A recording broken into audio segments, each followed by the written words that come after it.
So thank you, Marielle, for the movie. It was extremely beautiful for me because in Italy, also in Europe, I didn't grow up with Mr. course, Rogers, so right. for me it was not like familiar. Yeah. But the way you like portrayed it was like so close to me and my heart.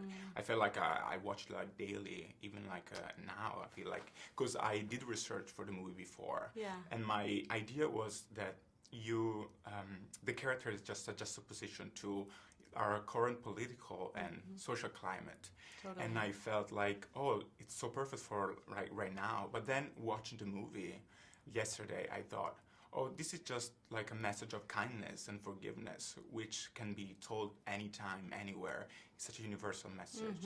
I think it means a lot to me when people who didn't grow up with Mr. Rogers feel like they got it, even when they didn't know who he was. Because obviously for those of us who grew up growing up with him, there's a lot of expectation about whether it will live up to all of our needs. But he had a very powerful message, whether you'd ever heard of him or not. Yeah, so why do you think it's so important right now to tell like this story for everybody? Because there's so much darkness in the world, everywhere, not just here. There's so much darkness, there's so much violence. I think we're at a point where there's not a lot of listening happening. And personally, I know I wanted some visions of manhood that are different than we get to see necessarily in film and TV, you know?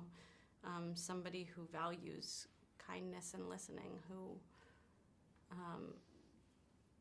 you know, seeing images of men caring for their baby or crying or apologizing, these things that we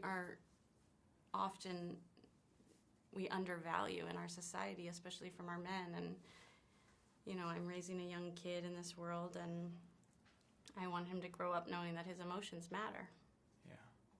I think the fact that you are a mother, I think helped a lot to shape the movie.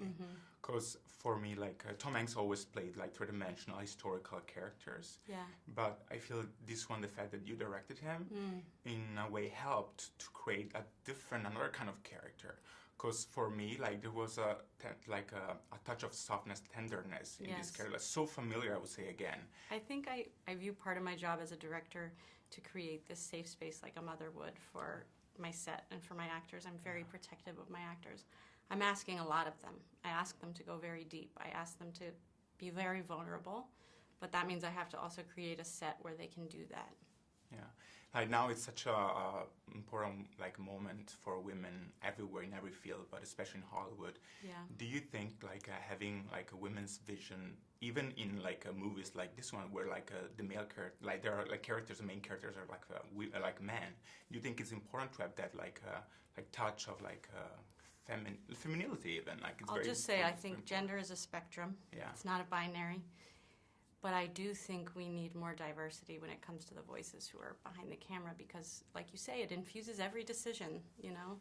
Where we are and who we're coming from tells something about the story, and it changes it. So we're not a world made up of 96% men, but our movies are made 96% by men. So hopefully we can have our movies be made by as diverse of a group of people as we are. Yeah, I mean, I really hopeful that it's not just a trend, but it's gonna be like for forever. Yeah. Yeah. Thank you so much Thank for your you. time. It was lovely to meet you. Yeah, Really. it was so my excited. pleasure. Great to meet you.